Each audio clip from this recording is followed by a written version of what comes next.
everyone, Rashida Tedder here, founder and executive director of the Life Foundation, and welcome again to another installment of our Educator Wellness Series interviews. Today, joining us, we have a member of the Life team, Ms. Hallema Simmons, who serves as our mental health strategist. Hallema is also a high school English teacher and a full-time mental health therapist. So join me in welcoming Hallema to our Educator Wellness Series. Welcome, Hallema. Thank you. Good afternoon. Since this is your first time, or the Life's community first time meeting you, would you please mind sharing just a little bit about yourself and how you landed on mental health therapy? Well, as you stated, I am an educator. I have been for the last 15 years. It was a second career choice. In fact, it was a plan B after I had tried several plan A's. And I accidentally fell in love with it. And so I've been teaching ever since. And as far as therapy goes, I went into mental health therapy because I see a major need for it in our community. Very rarely do you see people talking about their mental health or going to therapy and being truthful about it with people outside of the therapy compound, so to speak. Right. And so I wanted people to know that it's okay not to be okay. Okay, thank you. Thank you for that. So what are some ways, so before I ask you a question, you know, as a teacher that we have a lot of demands on us as educators, and even more so since COVID. And, you know, it's just been, it's been difficult these last 3 years, you know, with trying to help our students recover the learning loss that they experienced and get them back on track with being in the physical environment, and then also meeting the demands of, you know, the state and the district. And so that takes a lot, you know, out of us. But I know for myself as an educator, I'm always like, okay, I need to make sure I have this for my students, I have that for my staff, or have this for my staff, and constantly going. And one of the struggles that a lot of educators face is that work-life balance, or some say work-life synergy. So what strategies would you offer to educators to obtain that work-life balance? Well, thank you for the question, Rashida. First of You're all, welcome. I would say protect your time, especially your personal time. And you have to know when to say no. A lot of people, and I know you're one of these people, overschedule themselves. How you put me on blast in front of the Life Don't community? overschedule yourself. I've told you a few times, don't overschedule yourself. You have to remember Mhm. there's always tomorrow, God willing. And, you Yes. know, family and friends miss you when you're not around because you're doing something for your job instead of participating in family time or friendship time where you should be. Right, Another right. thing that you could do is shut off your communication with your job at a certain time. For instance, Mhm. after 7 o'clock, you could set a boundary that I will no longer answer emails or respond to student inquiries or any of that stuff. Some of us have Schoology, you know, and other ways that kids can reach us or parents can reach us when we're on our personal time. Cut that stuff off. And Mhm. then lastly, I would say prioritize your health. You want to Mhm. avoid eating your feelings. In other words, we get stressed out and we start munching on chocolate, chips, whatever Mhm. it is that's, you know, your snack of choice. Instead, you could take a walk during your lunch break. You could do yoga if you have a space at work that you can have to do yoga in, or you can just keep healthy snacks in your room. So when you go to eat, at least you're eating the apple slices or watermelon slices or strawberries as opposed to a Hershey with almonds, like I like. Thank you. Those are great tips. What about mindfulness? Are there any like mindfulness or breathing techniques that you share or practice with your clients that you think would be beneficial for educators? Yes, I always tell them, you know, when you feel yourself getting overwhelmed, Mhm. you know, stop, take a minute, and do some deep breathing. If Mhm. you do like 10 seconds worth of deep breathing, you know, just like, and you just keep doing that, you know, for maybe 5 times or 8 times, however many times it takes to calm you, you will be able to calm Mhm. yourself down. Mhm. Also, keep that 5 minute window when students are changing classes, that time still belongs to you. And many times my students do this. They come in and they're in my face immediately. And, first I say good morning, to make sure they say good morning. And then I say, well, I still have 3 minutes here. I need my 3 minutes. So I'm going to take them. But as soon as that bell ring, I can address whatever it is you want to ask me. So I'm a guardian of my time. I suggest you guys be guardians of your time as well. And then lastly, don't sweat the small stuff. We get caught up in the small stuff. And the bottom line is, it's all small stuff. So don't sweat it. Don't sweat that email somebody sent that upset you. Don't sweat something that's changing that upset you. Just go with the flow. It's all small stuff.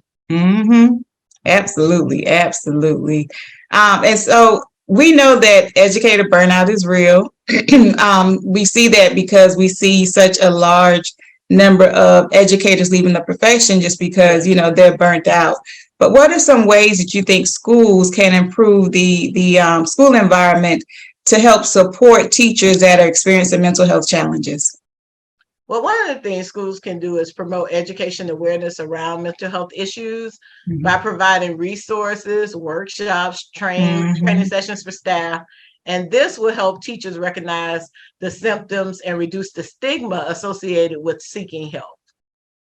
Another thing they can do is establish supportive policies that address mental health concerns. One could be provisions for mental health leave, flexible work arrangements, access to counseling services like EAP.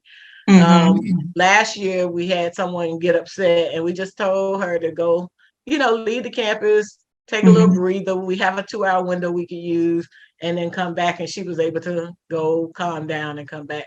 So schools can be supportive in those ways. And it sounds like the staff at your school is supportive of each other and holding each other accountable for their mental health, which is excellent. That is excellent. One thing that you mentioned was, what was it? It was something that you mentioned, and I was like, oh, that's an excellent point. I don't know. I had to come back to it, but it was an excellent point, and now I'm like stuck. Like, well, I wanted to say one other thing about that, so maybe your thought will come back while I'm saying it. Another thing schools can do is foster a positive, inclusive school culture, and that's what my school does. For instance, they bring in people doing like Teacher Appreciation Week to give us massages. Recently, they turned one room on each floor into a faculty lounge for just the staff on that floor.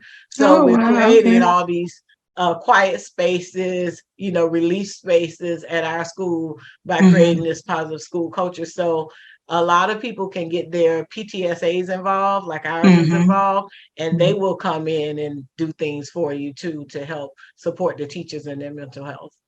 Okay. Oh, that's excellent. That's excellent. And it did trigger my memory. You mentioned the stigma behind mental health care. People get mental health care.